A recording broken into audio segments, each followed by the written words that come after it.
Well, everything is collapsing at once for this administration. Foreign policy, domestic economic policy, immigration policy, and so much more. And this makes Trump really, really angry. And so he went out, and I guess in an effort to try to clean some of this up, he said he loves Alex Pretti's family, but also Kristi Noem is doing a very, very good job. Uh, let's take a listen to this exchange, and I think it will become clear the precarious position that this administration finds itself in right now.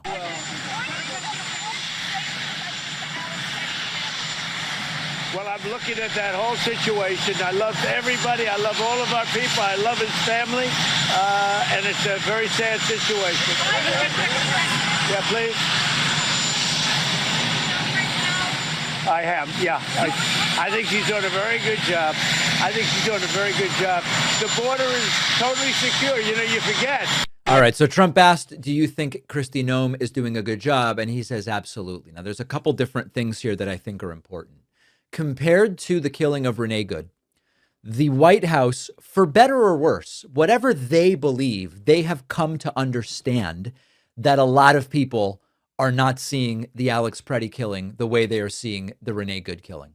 And that while I believe both were murder, but these are two different scenarios. And even a lot of Republicans are looking at the video of the Alex Pretti killing and going, this is not justified. And the fact that they're saying he deserved it simply because he had a gun, which was holstered, that is not flying right, as we already talked about. So Trump is being a little more careful. He's actually saying we're looking at it, we're investigating, not the patriotic officers remain safe as the victims here by killing. He's not saying that. Caroline Leavitt has backed off of that. He knows that this is different.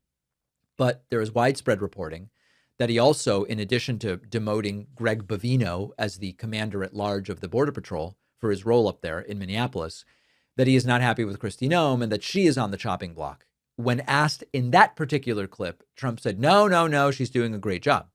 He was then asked about whether she was going to decide to step down on her own. That is Kristi Noem. This is another scenario where you don't end up, rather than Trump firing her, which brings its own political baggage, maybe she just decides herself to step down. And Trump just says no. Is Kristi Noem going to step down? No. She is not going to step down, and then he steps away there. This is classic Trump crisis mode. He publicly says everything's perfect. He privately scrambles to contain the fallout. He's probably screaming at aides and throwing ketchup and going, why are they saying this? Why are they saying that? We got to get him to stop saying this. And you can see the tension on this issue as he talks. He praises Noem, doesn't want to answer follow-ups, expresses sympathy for Pretti's family, says we've got to investigate it, but you can't just go in there carrying a gun. These are incoherent positions. They're not even meant to be coherent, I believe. They are meant to keep multiple different audiences temporarily satisfied. And then hopefully the story will burn itself out.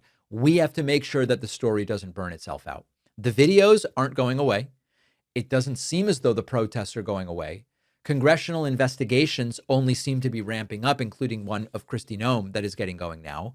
And it seems clear that Donald Trump recognizes this could define his second term. And this is why he's irritated and dismissive when he's asked about Kristi Noem stepping down. He knows if he fires her, he's essentially admitting guilt. But keeping her looks like he's endorsing what's going on.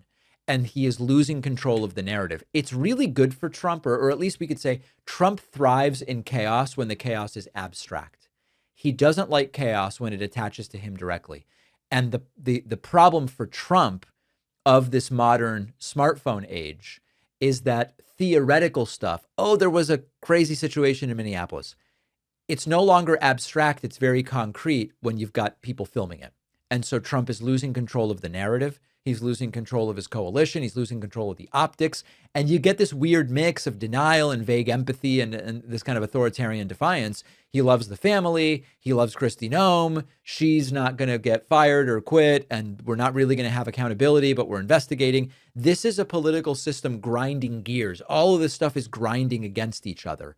He attacks the media. He attacks the protesters. He attacks guns. He attacks local officials. He threatens emergency powers. But at the end of the day, all he really cares about is how can I get out of this? And the fact that Trump looks annoyed and evasive and contradictory is because this is not just another news cycle. I think that something is breaking inside this administration. Trump is not de-escalating in normal scenarios. He normally escalates. And even though he's doing it in a failed way, Trump is making some attempts here to equivocate and maybe de-escalate a little bit. And if you want to see an example of the problem Trump is having, it has 8 letters. Rand Paul. That's a very short name. Rand Paul. Let's talk about that next. Appreciate you watching. Stick around for this next video, and don't forget to hit subscribe so you actually see our uploads. You can also catch the full podcast on Spotify and Apple Podcasts.